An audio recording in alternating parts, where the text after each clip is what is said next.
5월 15일 예배를 살아계신 하나님 아버지 앞에 드리겠습니다. 기도합니다. 하나님 아버지께서 우리를 구원해 주셨을 뿐만 아니라 이 세상에 성육신하여 오신 우리 주 예수 그리스도께서 지금도 말씀의 권능과 은혜 가운데 우리와 동행하심을 믿습니다. 성령이여 이 말씀을 풀어 우리에게 가르쳐 주시고 말씀의 지혜로 우연처럼 보이는 세상의 많은 일들이 하나님의 계획하심 따라 필연으로 우리 인생의 구원으로 열매 맺게 하여 주시옵소서. 예수 그리스도의 이름으로 기도합니다. 아멘. 찬송가 267장 주의 확실한 약속의 말씀 듣고 찬송 드립니다.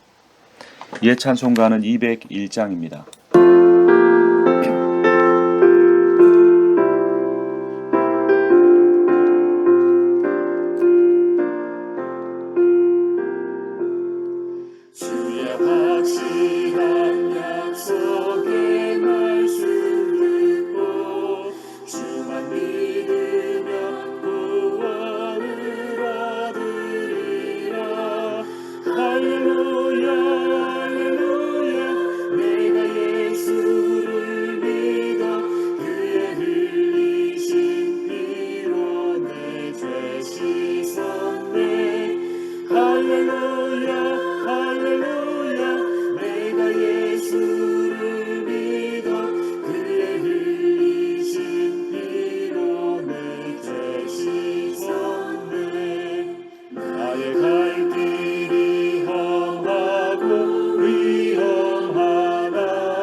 예언자들과 왕들도 단열대로 황금길 따라 나와 찬송하네.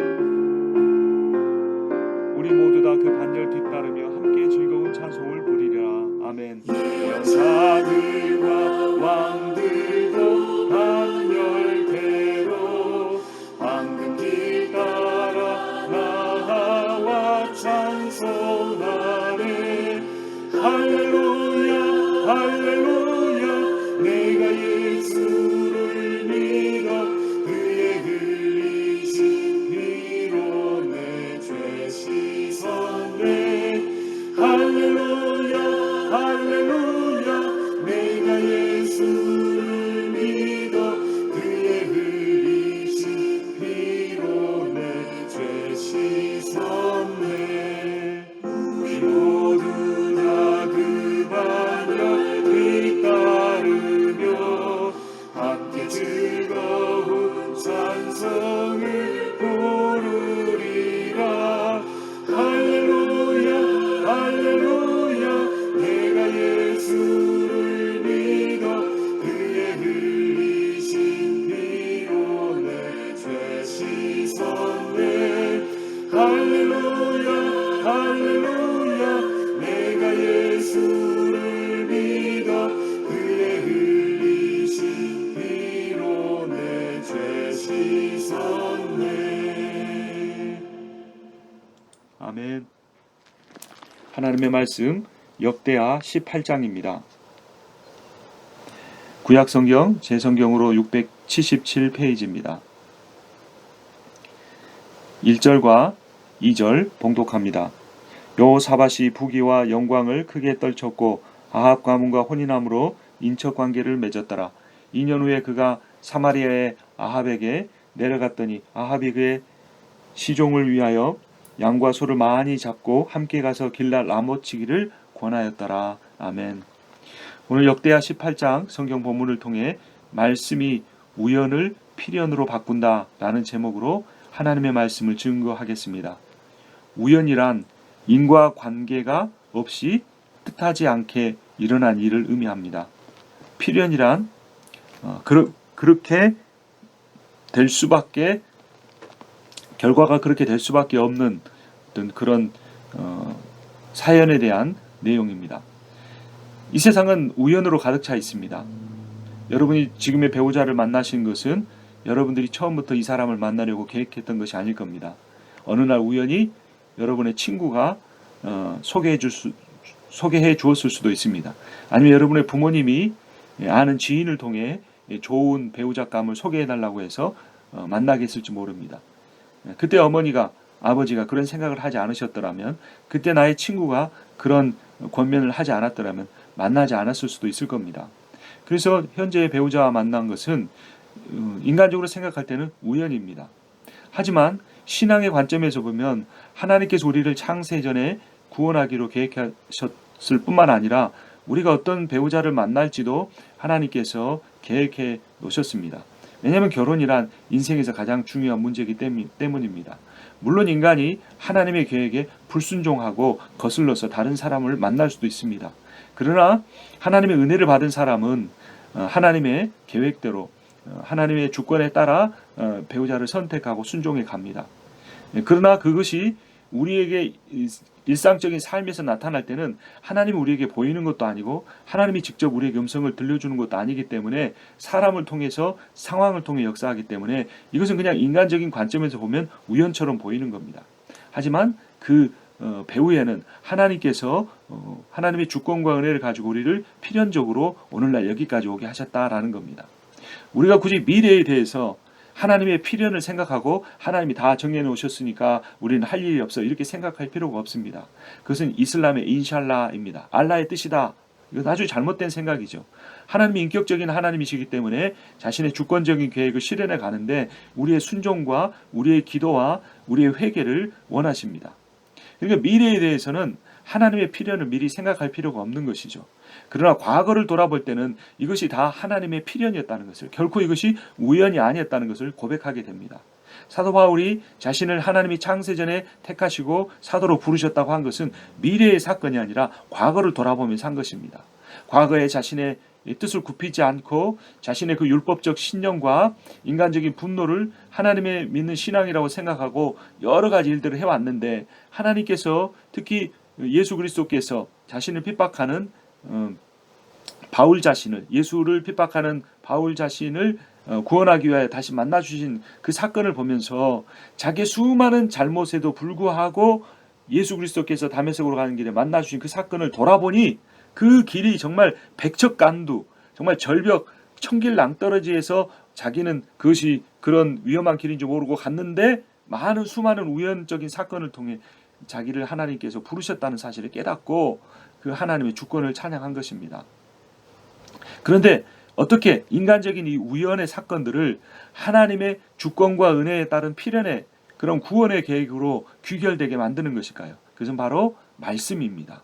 하나님의 말씀은 살았고 운동력이 있어요. 좌우의 날선 어떤 검보다 예리하여 홍과 영과 관절과 골수까지 찔러 쪼개기까지 한다 합니다. 이 말씀은 내 발의 등이요 내 길의 빛이라고 합니다. 말씀을 읽는 자는 복 있는 사람이라, 복 있는 사람은 악인의 꾀를 쫓지 않고 죄인의 길을 서지 아니하고 오만한 자의 자리에 앉지 아니한다고 한 것처럼 하나님의 말씀이 인간적인 모든 우연의 사건을, 정말 위험한 사탄의 공격과 유혹을 이겨내게 하며 하나님이 창세전에 가지신 그 구원의 계획, 필연의 사건으로 우리를 한 걸음 한 걸음 인도해 간다는 겁니다. 이 말씀을 그래서 우리가 붙들어야 합니다. 오늘 찬송가 267장에 주의 확실한 약속의 말씀 듣고라는 놀라운 찬송을 제가 발견했습니다. 주의 확실한 약속의 말씀 듣고 주만 믿으면 구원을 얻으리라. 아멘. 할렐루야 할렐루야, 내가 예수를 믿어 그의 흘리신 피로 내 죄 씻었네. 할렐루야 할렐루야, 내가 예수 믿어 그의 흘리신 피로 내 죄 씻었네. 하나님의 확실한 말씀만이 우리로 하여금 주를 믿게 하고 예수 믿어 그 피의 구속의 능력으로 구원을 받게 합니다. 2절 보면 우리의 인생은 갈 길이 험하고 위험합니다. 그러나 항상 예수의 도우심 믿고 갈 수 있습니다.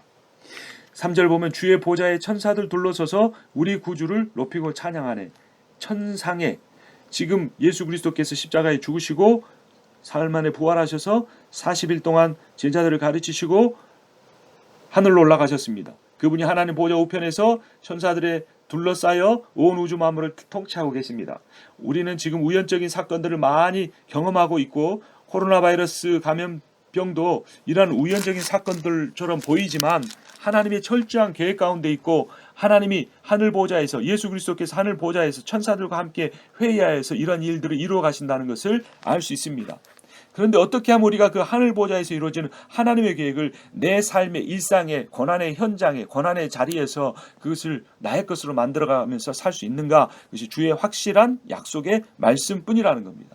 그리고 그 주의 확실한 약속의 말씀이 드러내는 것은 처음부터 끝까지 오직 예수 그리스도라는 겁니다.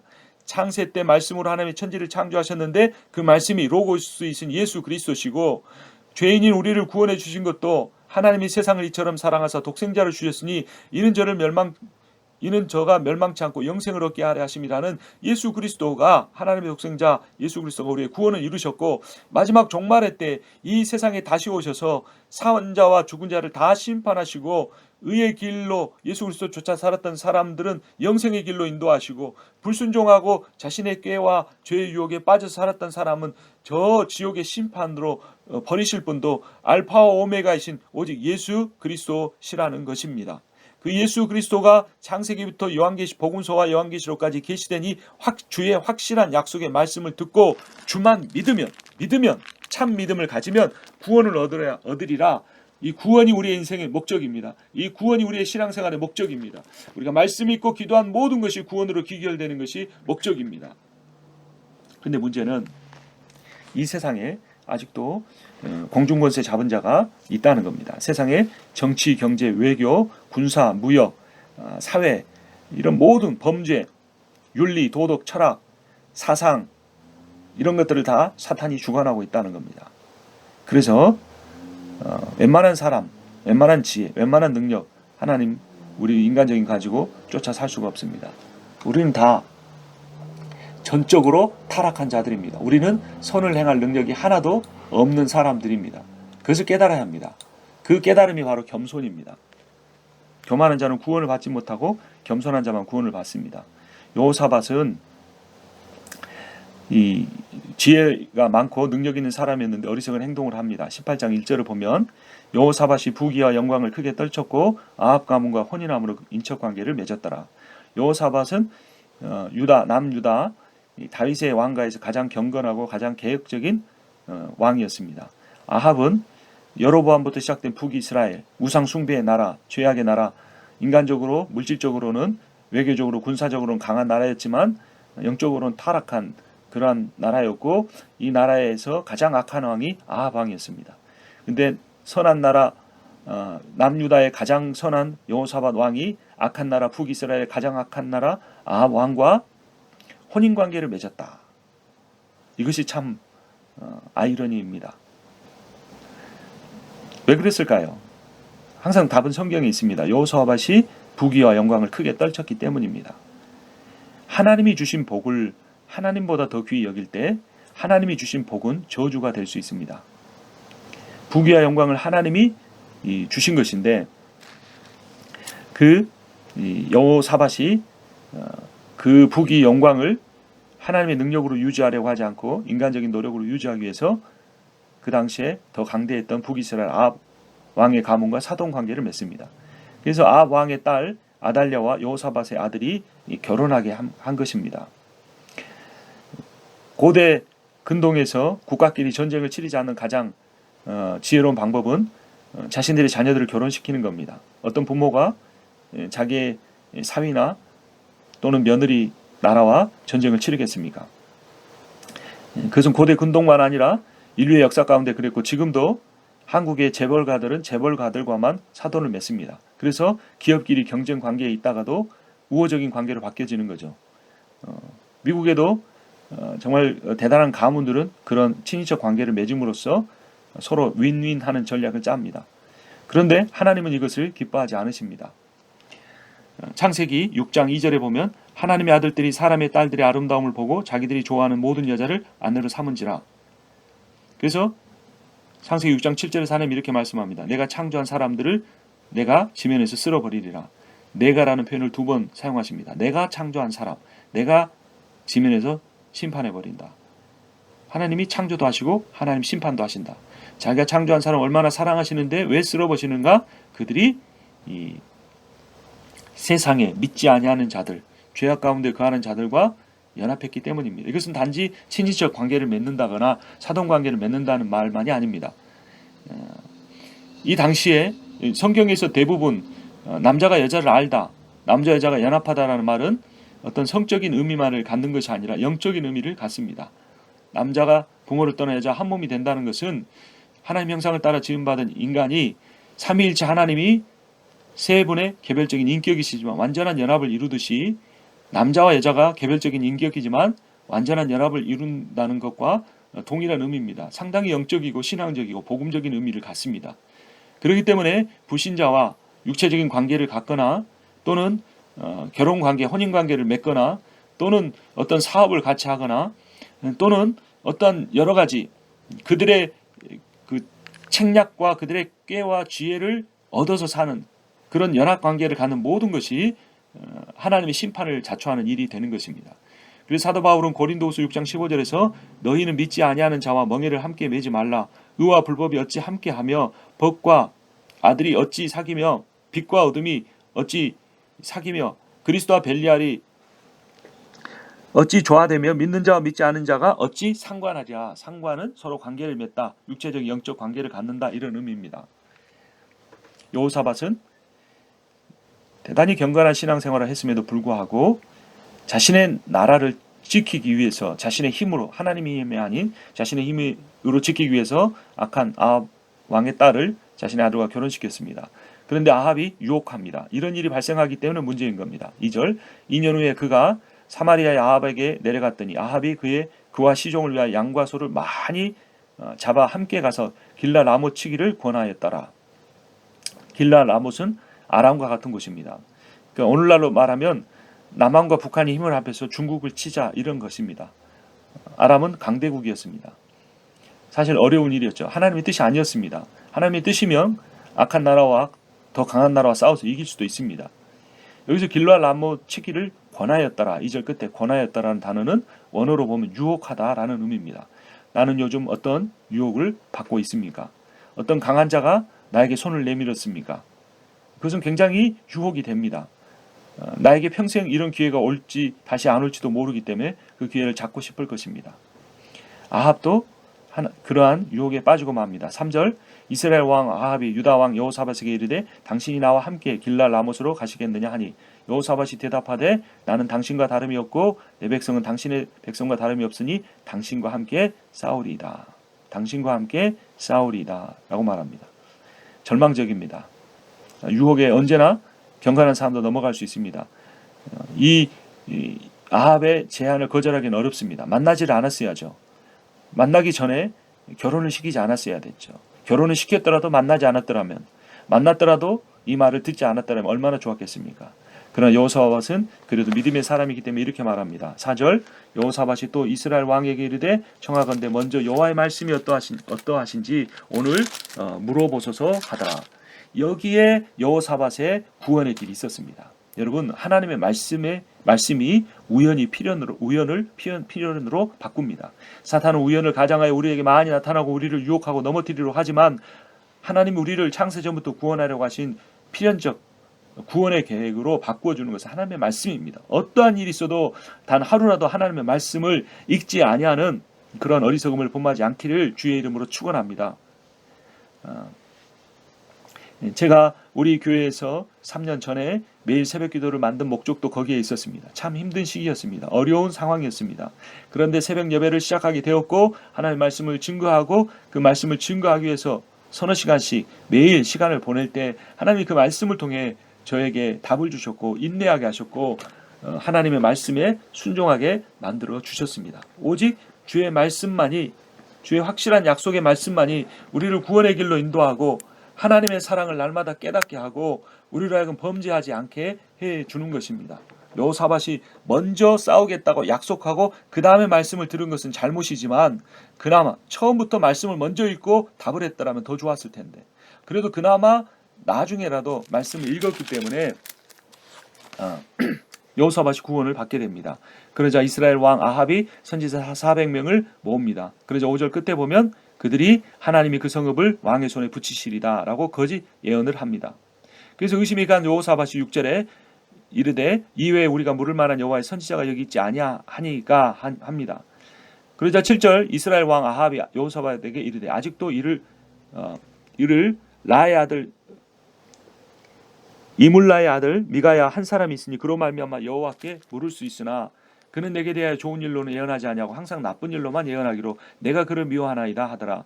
여호사밧이 이르되 왕은 그런 말씀을 마소서 하니 하나님의 말씀이 있는 그대로 전하게 되면 어려움을 많이 겪습니다.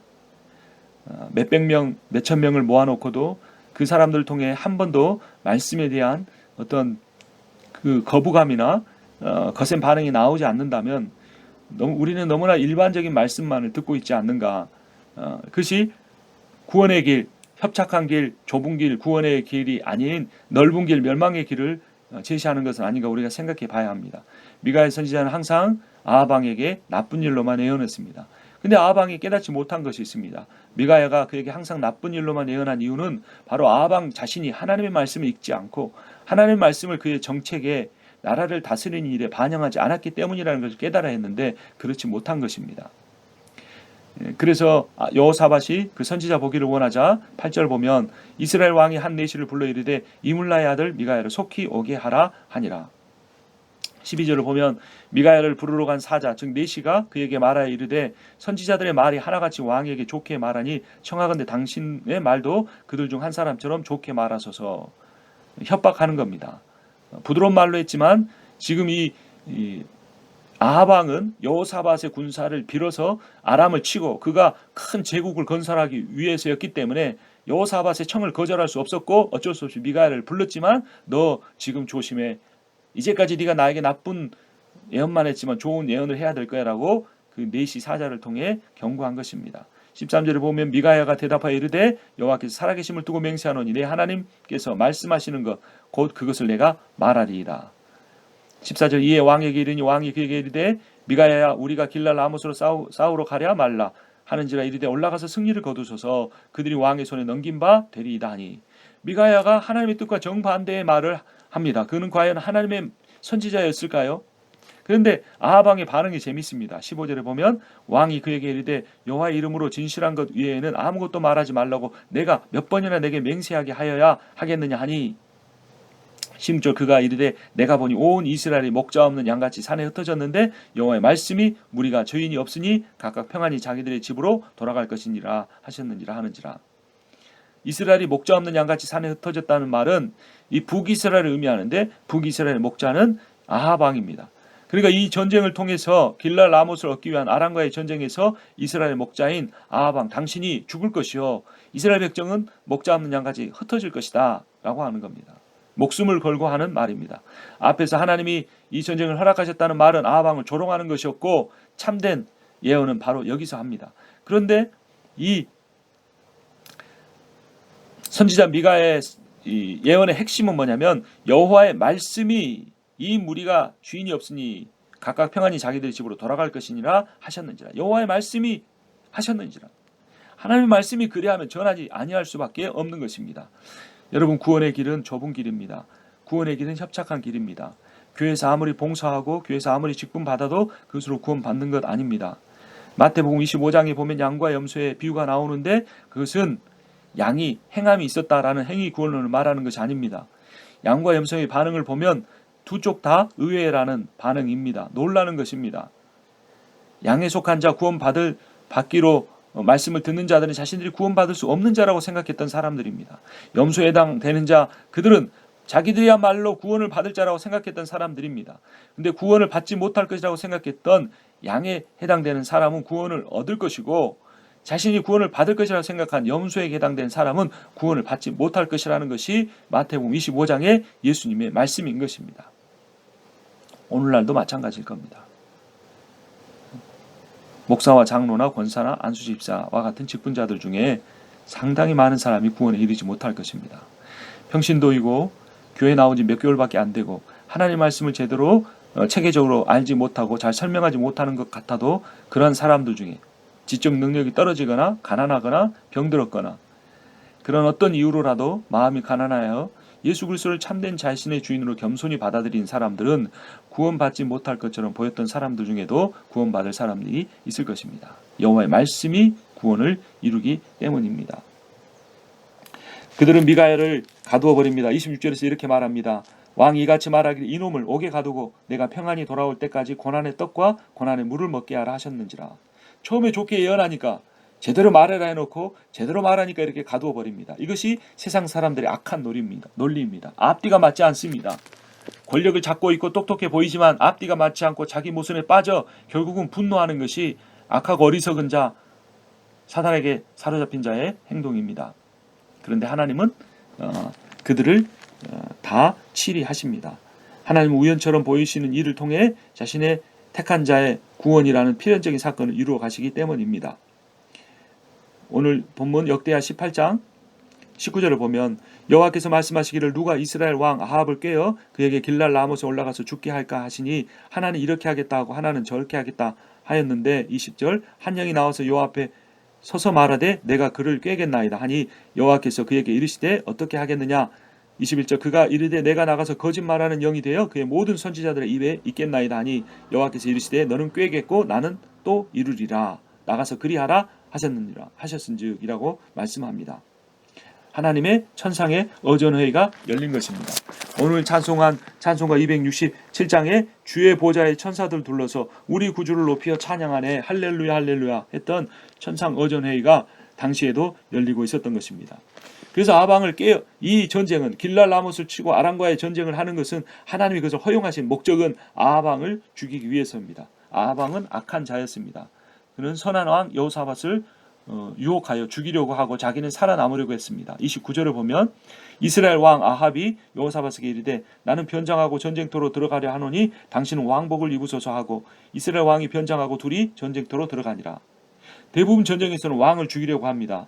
그래서 여호사밧에게 그를 왕 대접하는 것처럼 왕복을 입혀서 전쟁터에 내보낸 것은 그를 죽게 하고 자신은 살아남으려고 변장해서 살아남으려고 한 것입니다.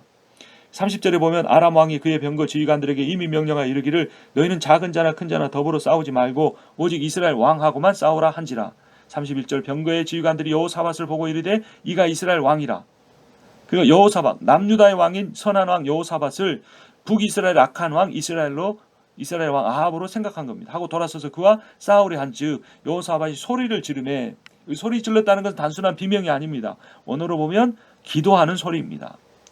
통성으로 지르는 소리입니다. 그는 하나님 앞에 간절히 기도했습니다.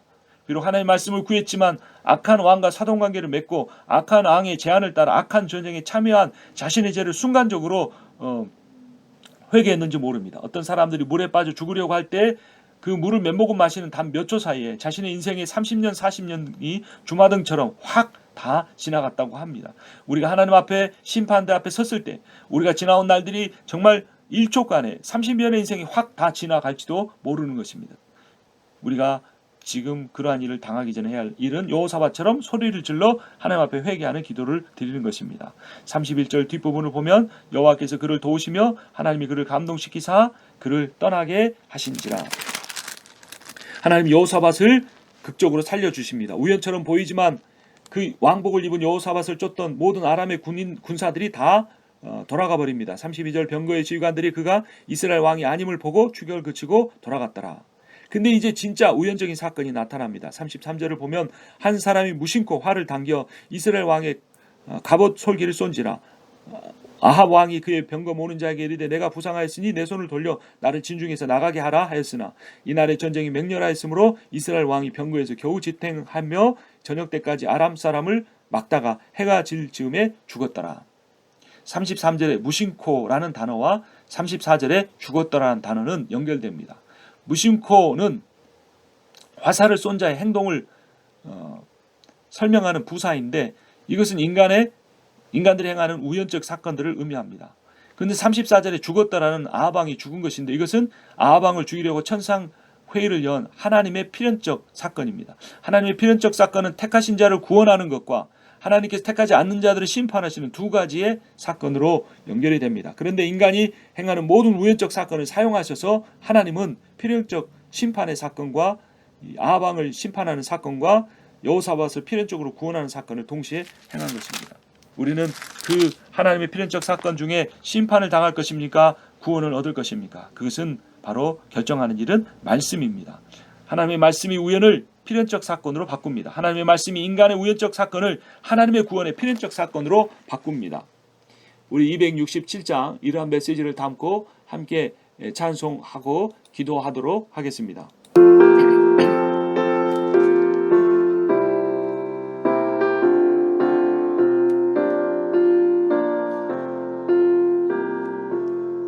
주의 확실한 약속의 말씀 듣고 주만 믿으면 구원을 얻으리라.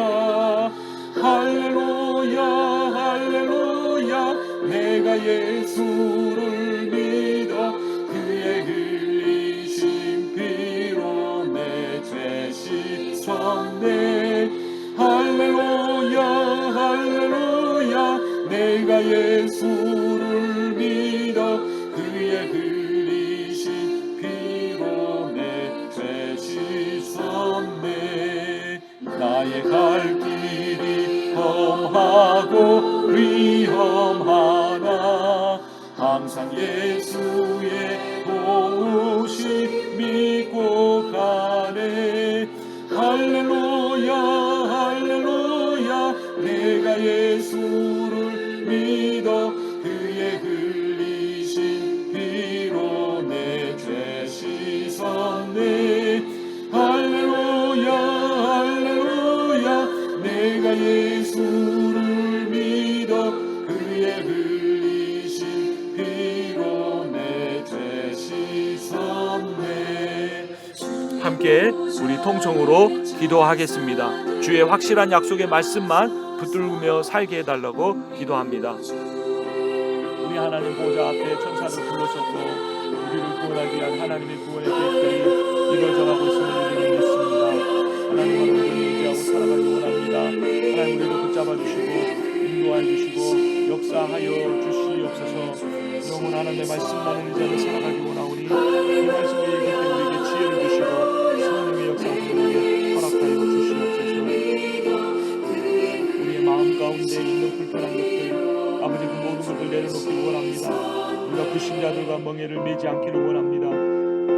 주와 벨리알이 어찌 함께 좋아하며 믿는 자와 믿지 아니한 자가 어떻게 함께 상관하겠느냐고 주님 말씀하셨습니다. 악한 자들과 관계를 끊게 하시고 지혜롭게 대처하게 하시고 정말로 우리가 하나님을 믿는 자로 온전히 신뢰하며 따라가며 살아갈 수 있도록 주님의 역사하여 주시옵소서. 이 죄가 인간을 불쌍히 여겨주시고 주님께서 하나님과 작정한 사람들 다른 사람에게도 가라지에게 인사하지 않게 하시고 온전히 하나님의 말씀을 의지하며 그를 붙잡고 살아갈 수 있도록 주님의 역사하여 주시옵소서. 주의 말씀의 권능에서는 땅이 되게 하시고 교회가 되게 하시고 각각의 교회가 되게 하시옵소서. 하나님 마지막까지 기회를 주시면 우리가 변장하는 살아가는 수 있을 것이라고 생각하는 어리석은 죄를 범하지 않게 하여 주시옵소서. 변장하는 자 되지 않게 하시고 완고하고 떳떳하게 서는 자들 되게 하여 주시옵소서. 어려운 가운데서는 너 하나님 우리를 도우실 것을 믿으며 살아갈 수 있도록 주님이 붙잡아 주시옵소서. 영광의 주님을 드리고 살아가는 예수의